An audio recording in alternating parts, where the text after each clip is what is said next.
আজকের এই ভিডিওটা তাদের জন্য যারা আমাকে অনেক কমেন্ট করেন, বারবার জিজ্ঞেস করেন যে আমি যে মানুষটাকে ভালোবাসি সে আমার ফোন ধরছে না, মেসেজ সিন করে রেখে দিচ্ছে, কিন্তু আমাকে ব্লকও করছে না, আমি কি করব? যারা যারা আমাকে প্রশ্নটা করেছেন, যদি এই ভিডিওটা দেখে থাকেন তাহলে হয়তো আপনাদের প্রশ্নের উত্তর এই ভিডিওটাতে পেয়ে যাবেন। কারণ আজকে আমি বলবো যে এটা একটা সাইকোলজিক্যাল প্রসেস বা সাইকোলজিক্যাল ব্যাপার মানুষের মনের মধ্যে চলে, যে কিছু মানুষ আছেন যে তারা বিশেষ কিছু কারণে যাকে ভালোবাসেন তার ফোনটা ধরেন না, মেসেজ সিন করে রেখে দেন, সেই মানুষটার মনে একটা কষ্ট বা যন্ত্রণা দেখতে চান, ভালোবাসেন। আর আপনারা যদি এটা বুঝতে পারেন যে কথাগুলো আমি বলতে যাচ্ছি, আমি 6টা সাইকোলজিক্যাল প্রসেস বা কারণ বলবো, কারণ বলাটাই ভালো, যে কেন এই জিনিসটা তারা করেন। আর আপনারা এই অবস্থায় যখন পড়বেন, ভালোবাসার ক্ষেত্রে তো বহু রকমের সমস্যা আসে, এই ধরনের সমস্যা যখন ফেস করবেন তখন এর থেকে কি করে আপনাদেরকে বেরোতে হবে, কি করে এর থেকে আপনারা উদ্ধার পাবেন।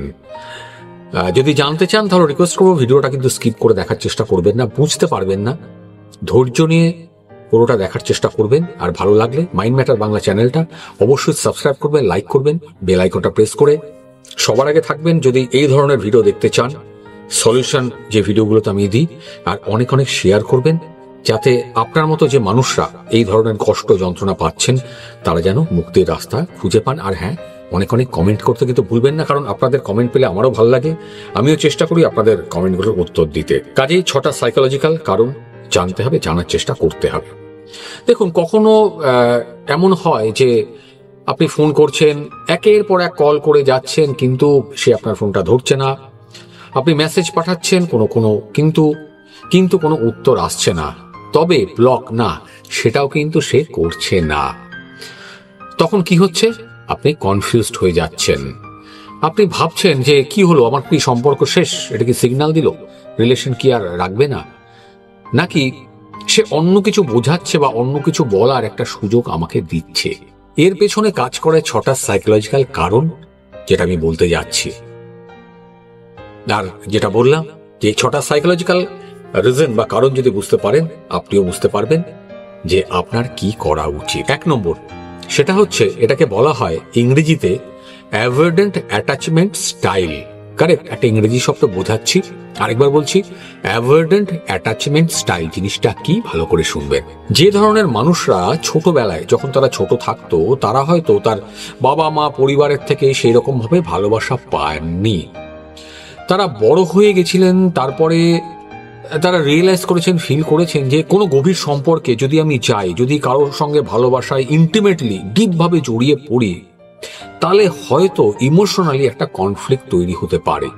কারণ সেই মানুষটা তো কখনো ভালোবাসা বা ডিপ ইমোশন বা ডিপলি ভালোবাসা, তাকে তো কেউ ভালোবাসেনি, তার মনের মধ্যে একটা ভয় রয়ে গেছে। আর এই ভয়টা থেকেই তৈরি হয়, সে যদি ইমোশনালি কারোর সঙ্গে অ্যাটাচড হয়ে যায়, মানে আপনাকে ধরুন তার খুব ভালো লেগে গেছে, সে আপনাকে ছাড়তে চাইছে না, সেখান থেকে তৈরি হয় একটা ইমোশনাল কনফ্লিক্টের ভয়। তারা তখন কি করে? তারা তখন কমিউনিকেশন বন্ধ করে দেয়। কমিউনিকেশন মানে কথাবার্তা বলা, ফোন ধরা, মেসেজ করা, এটাকে বন্ধ করে দেয়। তবে এটা কিন্তু পার্মানেন্টলি হয় না, বা পার্মানেন্ট এন্ড এটাকে আমরা বলি না। তাদের ধারণা থাকে যে কিছুদিন হয়তো দূরে থাকলে হয়তো এই যে সমস্যা ঝড়টা যেটা চলছে, যে ওর সঙ্গে কথা বলছি না, একটা ঝগড়া হয়েছিল, সেটা হয়তো কেটে যাবে। আর এই কারণেই সে ফোন ধরে না, কোনো মেসেজের রিপ্লাই দেয় না, আবার ব্লকও করে না, কারণ সে কিন্তু দরজাটা বন্ধ করে দেয় না, সে কিছু সময়ের জন্য নিজেকে একটু দূরে সরিয়ে রাখে। এটা আমাদেরকে বুঝতে হবে যে সব মানুষ তো সমান হয় না। যে কথা আমি বললাম, যে তার ছোটবেলার কিছু স্মৃতি তার মনের মধ্যে রয়ে গেছে। অ্যামিগডালা, বারবার বলি, মাথার পেছনে একটা অংশ আছে ব্রেনের, যেটা আমাদের স্মৃতিগুলোকে ধরে রাখে। সেখান থেকে মাথার সামনে একটা অংশ থাকে ফ্রন্টাল কর্টেক্স, সেটাকে একটা সিগন্যাল পাঠায়। এটা তার দোষ নয়, এটা ছোটবেলা থেকে তার মাইন্ডের মধ্যে একটা প্যাটার্ন তৈরি হয়ে গেছে। সে এভাবেই ভালোবাসতে জানে, এইভাবেই ভালোবাসার রিটার্ন দিতে জানে। কাজেই আপনাকে বুঝতে হবে, এরকম যদি হয় তাহলে মানুষটা ওই রকম। এরপর আছে 2 নম্বর, সেটা হচ্ছে সাইলেন্ট পানিশমেন্ট অথবা প্যাসিভ অ্যাগ্রেশন। জিনিসটা কি ভালো করে শুনবেন। আবার বলছি, ইংরেজি শব্দ বুঝিয়ে বলছি, বুঝতে পারবেন। এটা হলো এক ধরনের সাইলেন্ট ট্রিটমেন্ট, বললাম না, নিঃশব্দভাবে আপনাকে ট্রিট করছে, আপনাকে দেখছে, আপনাকে বোঝাচ্ছে এই জিনিসটা। আর আপনি হয়তো এতে ভুল বুঝছেন। এর পেছনে একটা কারণ থাকে, যে কারণটা আমাদেরকে বুঝতে হবে। সেটা হচ্ছে যে আপনি হয়তো কোনো সময় কথা বলতে গিয়ে, তার সঙ্গে দেখা করতে গিয়ে, বা কোনো অবস্থাতে তাকে মনে একটু কষ্ট দিয়েছিলেন বা আঘাত করেছিলেন, আপনার ইচ্ছায় বা অনিচ্ছায় হতেই পারে। ভালো যখন বাসি, যখন দেখা করি, আমরা অনেক কথা বলে ফেলি। ছেলেরা তো বেশি বলি রাদার মেয়েদের থেকে, হয়তো, আমি জানি না। কিন্তু এইটা যখন আমরা করে ফেলি, এই ধরনের মানুষ যারা ফোন ধরেন না, মেসেজে রিপ্লাই দেন না, ব্লকও করেন না, তাদের ক্ষেত্রে এই জিনিসটা একটা বড় আকারে তৈরি হয়। কারণ তাদের সাইকোলজিটা সবসময় আমাদের সঙ্গে মেলে না। কারণ যে কথা শুরুতে বলেছিলাম, যে তারা ছোটবেলায় সেই ধরনের ভালোবাসা পায়নি, কাজে ভালোবাসা পেলে সেটাকে আঁকড়ে ধরে, সেটাকে ধরে রেখেই বাঁচতে চায়। সেটা চায় না যে ভালোবাসার মানুষটা কোনোভাবেই যেন তার থেকে ছেড়ে না চলে যায়, তার থেকে কিন্তু সেই এই কাজটা করে। কিন্তু এই মানুষটা কিন্তু আপনাকে সরাসরি মুখে বলবে না যে আপনি তাকে ব্যথা দিয়েছেন, কষ্ট দিয়েছো তুমি। এটা কিন্তু কখনো সেই মানুষটা সরাসরি বলে না। তারা আকার ইঙ্গিতে বা এই ধরনের কাজ করে সেটা বোঝানোর চেষ্টা করে। আপনাকে সেটা বুঝতে হবে। তারা ভালোবাসে চুপ থেকে শাস্তি দিতে। সে কিন্তু জানে যে আপনি ফোন করবেন, আপনি ওকে নিয়ে ভাববেন, চিন্তা করবেন, আর এইভাবে আপনি মানসিকভাবে কষ্ট পাবেন। এটাতে তার কিন্তু একটা মেন্টাল স্যাটিসফ্যাকশন হয়। হ্যাঁ, এটা অনেক সময় আমরা ধরে নিই যে একটা বদলা নিচ্ছে আমাদের থেকে, একটা বদলা নেওয়ার কৌশল হতে পারে, কিন্তু এটা সাইকোলজি, এটা তার ক্যারেক্টারের প্যাটার্ন, এটা আমাদেরকে বুঝতে হবে। এরপর আসছে 3 নম্বর, সেটা হচ্ছে ইমোশনাল কনফিউশন বা মিক্সড ফিলিং। ইমোশনাল কনফিউশন বা মিক্সড ফিলিং, এটা কেন হয়? এই কারণে হয় যে তার মনের মধ্যে হয়তো একটা দ্বিধা বা দ্বন্দ্ব আছে, কন্টিনিউয়াসলি চলছে, যে যে মানুষটাকে আমি ভালোবাসি সে কি আমার সঙ্গে সম্পর্ক রাখবে, নাকি আমাকে ছেড়ে চলে যাবে, নাকি আমাকে এত কিছু কথা বললো, এত কিছু বললো, আমি কি ওর সঙ্গে সম্পর্ক রাখবো না রাখবো না, রাখবো কি রাখবো না। এই একটা দ্বিধা দ্বন্দ্ব এই ধরনের মানুষগুলোর মনের মধ্যে কন্টিনিউয়াসলি চলে। এটা আপনি কিছু করতে পারবেন না, এটা হিউম্যান সাইকোলজি। সব মানুষ একরকম হয় না। যেমন হাতের 5টা আঙ্গুল একরকম কি? একরকম তো হয় না। কাজে আপনার ভালোবাসার মানুষটা হয়তো বাকি 10টা মানুষের মতো নাও হতে পারে। এতে ভেঙে পড়ার কিছু নেই বন্ধুরা, ঠিক আছে? এটা তাদের ক্যারেক্টার, যে তারা ভীষণ ইমোশনাল, তারা ডিসিশন নিতে পারে না যে আপনি থাকবেন কি থাকবে না, কি আমি ওর সঙ্গে সম্পর্ক রাখবো কি রাখবো না। দে আর ভেরি মাচ কনফিউজ। আর এখান থেকেই হয় সে কিন্তু ব্রেকআপও করে না, আবার আগের মতো যেরকম কথা বলতো সেরকম কথা বলতেও পারছে না। কারণ তার মনের ভেতরে একটা ব্যথা, দ্বিধা, দ্বন্দ্ব, ঝড়, অনেক কিছু চলছে।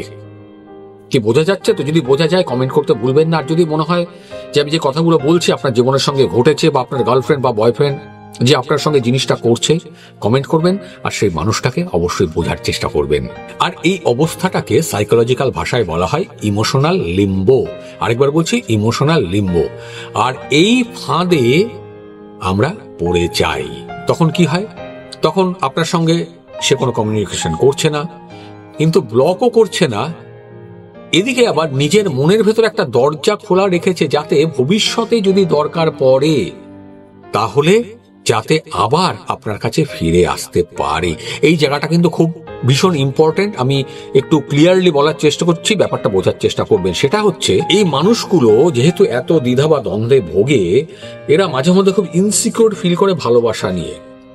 এরা অনেক সময় বোঝে যে এই যে ছেলেটা বা মেয়েটাকে আমি ভালোবাসি, ও কিন্তু বোঝে যে আপনি তাকে মন দিয়ে ভালোবাসছেন। সেটা বুঝে কি করে, একটা স্টেপনি, গাড়ির একটা স্টেপনি হয় না, টায়ার সাইডে রেখে দেয় যে দরকার পড়লে লাগাবো। আপনাকে তার মতো একটা রেখে দিয়ে, যেহেতু তার মধ্যে এত কনফিউশন, সে আরেকটা রিলেশনে যাওয়ার চেষ্টা করে। আপনাকে কিন্তু বলছে না, বোঝাচ্ছে না।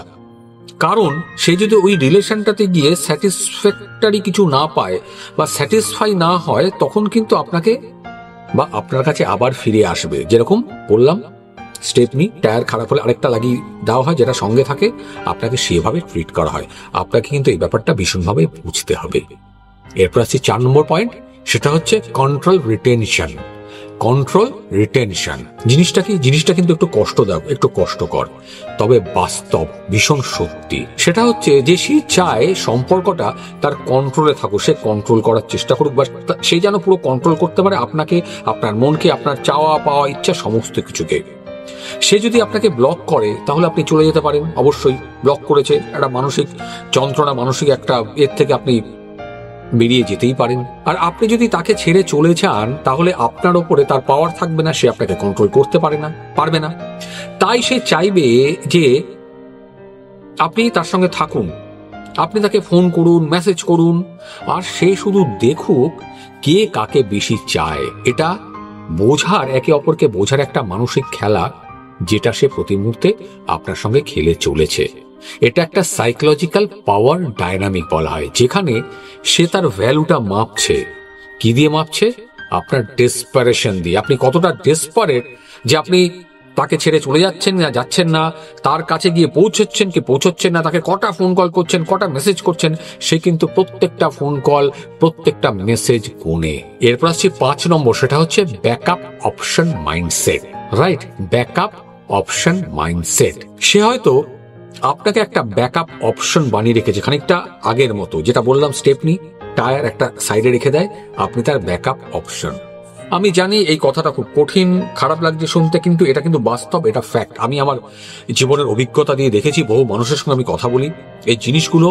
বহু মানুষ, ছেলে মেয়ে যারা আমাকে ফোন করেন, যারা আমার ভিডিওগুলো দেখেন, প্রত্যেকের জীবনে আসে, এটাকে কিন্তু মাথায় রাখতে হবে। এই সময় কি হয়, সে হয়তো নতুন কারোর সঙ্গে কথা বলছে, অথবা নিজের মতো থাকতে চায়, নিজের মতো সময় কাটাতে চায়, আপনাকে সময় দিতে চাইছে না, আপনার সঙ্গে থাকতে চাইছে না। তবে আপনাকে কিন্তু সম্পূর্ণভাবে কাট অফ করে দিচ্ছে না, কারণ তার মনে আছে যদি সামনে কোনোদিন সে একা পড়ে যায়, যে কথা বললাম, তখন আপনার দরকার হতে পারে। আর এই কারণেই সে ফোন ধরছে না, কিন্তু ব্লকও করছে না, কারণ সে জানে আপনি এখনো আছেন একটা ব্যাকআপ গেটের মতো। কারণ আপনি প্রতি মুহূর্তে তাকে ফোন করছেন, টেক্সট করছেন, সে কিন্তু রিপ্লাই দিচ্ছেন, আপনি তার পেছনে আঠার মতো লেগে আছেন।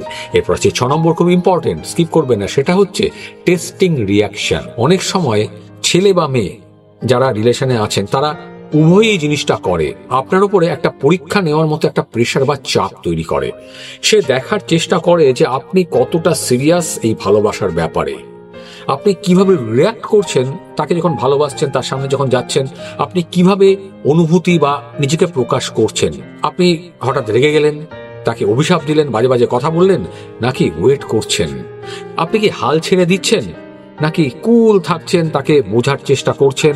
সে কিন্তু এটা আপনাকে ফলো করে, আর এইভাবে সে আপনার মানসিকতা, ধৈর্য আর ভালোবাসার গভীরতা, আপনি কতটা তাকে ভালোবাসেন, সেটা প্রতি মুহূর্তে মেপে চলেছে। এখন আসল প্রশ্ন যেটা আপনারা বারবার আমাকে করেন, আমার করণীয়টা কি, আমি কি করব? প্রথমত হচ্ছে নিজেকে আর নিচে নামাবেন না। আপনি কারো পরীক্ষা দেওয়ার পাত্র নন বা পাত্রী নন। আপনার ইমোশন বা ভালোবাসা, সেটা কিন্তু ভীষণ ইম্পর্টেন্ট, সেটা কিন্তু অনেক অনেক মূল্যবান। এরপরে দ্বিতীয়ত বা সেকেন্ড যেটা আপনাকে করতে হবে, সেটা হচ্ছে যদি সে সত্যি চাইতো তাহলে একটা মেসেজ অন্তত দিত, যে মেসেজটা পড়েছি বা বিজি আছি, কিছু না কিছু দিতে পারতো। আপনি যদি একতরফা যুদ্ধ করে যাচ্ছেন, লড়ে যাচ্ছেন, ওয়ান সাইডেড, তবে সেটা কিন্তু ভালোবাসা নয়, সেটা আত্মমর্যাদার বিসর্জন দিচ্ছেন। তার পায়ের সামনে আপনি মাথা নিচু করে শুয়ে পড়েছেন। তাকে সময় দিন, তার সঙ্গে নিজেকেও দিতে হবে। নিজেকে আর ছোট করা চলবে না এই অবস্থায়। একজন মানুষ ফোন ধরছে না কিন্তু ব্লকও করছে না, তার মানে আপনি শুধু প্রয়োজনীয় না, আপনি বেশি সুবিধাজনক একটা মানুষ তৈরি করে ফেলেছেন, নিজেকে বড্ড বেশি দিয়ে ফেলেছেন। আপনি কি এটা চান, নাকি আপনি চান এরকম কাউকে যে ফোন না ধরার কারণটা জানিয়ে দেবে আর ব্লক করার বদলে আপনার হাতটা শক্ত করে ধরে রাখবে? আপনার উত্তরই আপনার ভবিষ্যৎ। আমি দুটো দিকই বললাম, আপনি কিভাবে রিঅ্যাক্ট করবেন সেটা আপনার উপরে, কারণ আপনার বন্ধু বা বান্ধবী কিরকম আমি জানি না, বা আপনি কিরকম সেটাও জানি না। এক হাতে তালি বাজে না, সমস্যা দুদিকেই থাকতে পারে। কাজে ডিসিশন আপনাকে নিতে হবে, আপনি কিভাবে তাকে ট্রিট করবেন, কিভাবে এই সমস্যাটার সমাধান করবেন।